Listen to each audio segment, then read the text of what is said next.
Hi, I'm Dr. K, and in this video, I'm going to talk about 8 eating habits that are keeping you overweight.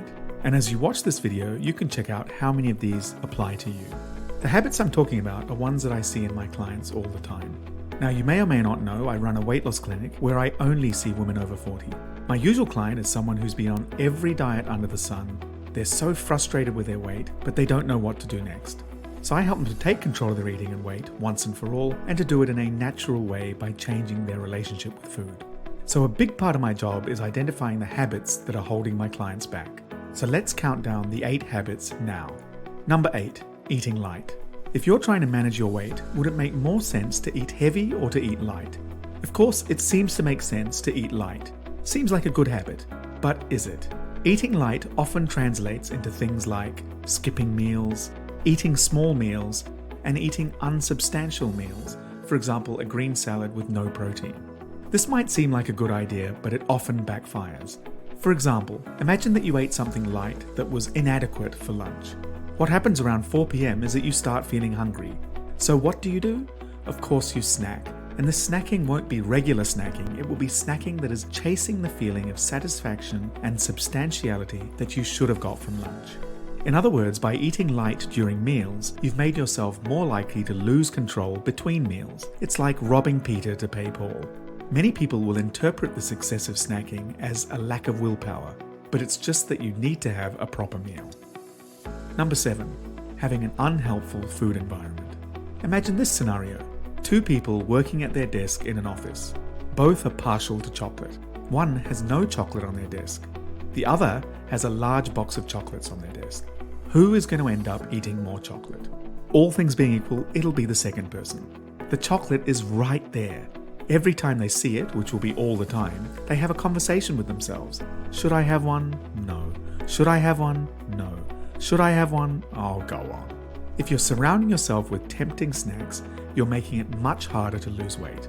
As I say to clients, keeping it out of sight keeps it out of your stomach. Number 6, wanting to lose weight quickly.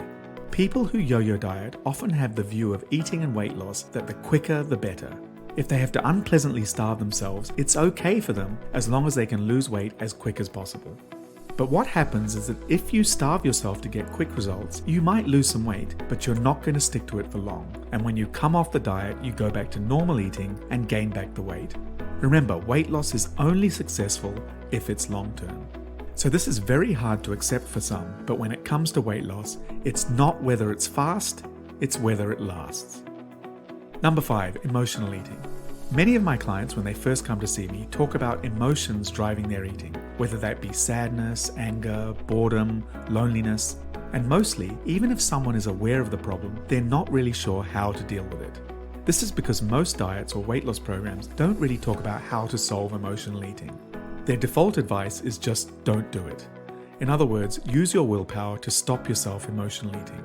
But this isn't helpful, especially since when you're feeling low or upset is often the time when you'll have less willpower to be able to say don't eat it. So instead of ignoring emotional eating or relying on willpower, you need a plan for how to deal with it. When I work with a client, there's 3 main things we do. Firstly, we identify high-risk moments for emotional eating. Secondly, we try and reduce the stress or reframe the event so it's not perceived as stressful.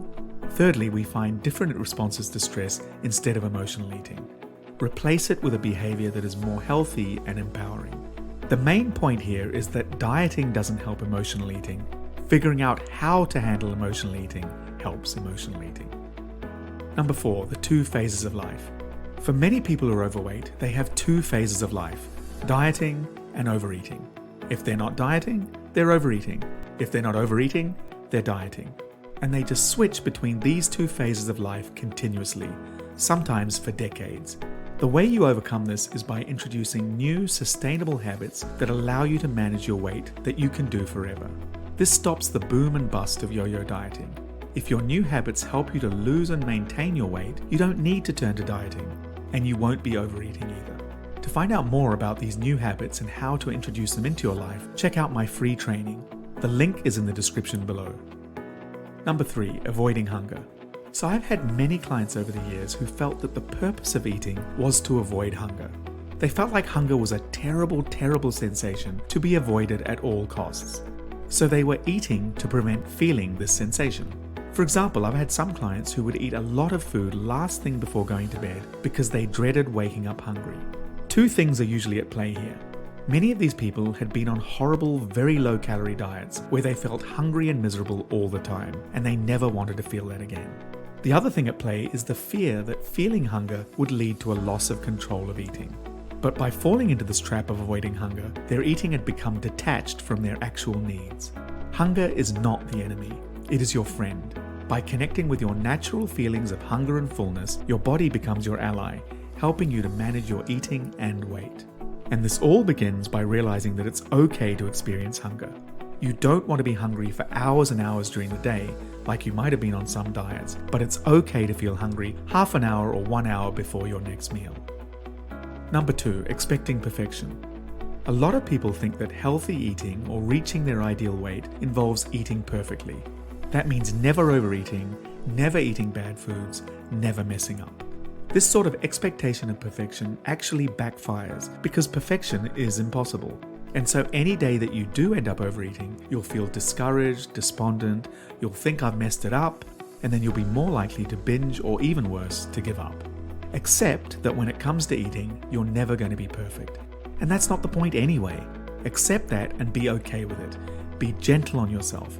It's okay. You don't need to be perfect to manage your eating and weight for the long term. Number 1, eating at the wrong time. So what I've found over the years is that every client has an ideal eating pattern that is right for them. Just like some people are night owls and other people are early birds, there's a right time to eat for you. But you're not going to find it by just following generic one-size-fits-all advice. If someone says fast in the morning and you're usually hungry in the morning, or someone else tells you to eat a big breakfast and you're not usually hungry in the morning, this is not going to work. What you want to do is to find the right eating rhythm for you. And I've seen this time and time again. Simply changing when you eat can dramatically change how much you eat. That's it for now. I hope you enjoyed this video. If you're interested, you can check out this video on why successful people sometimes struggle to lose weight.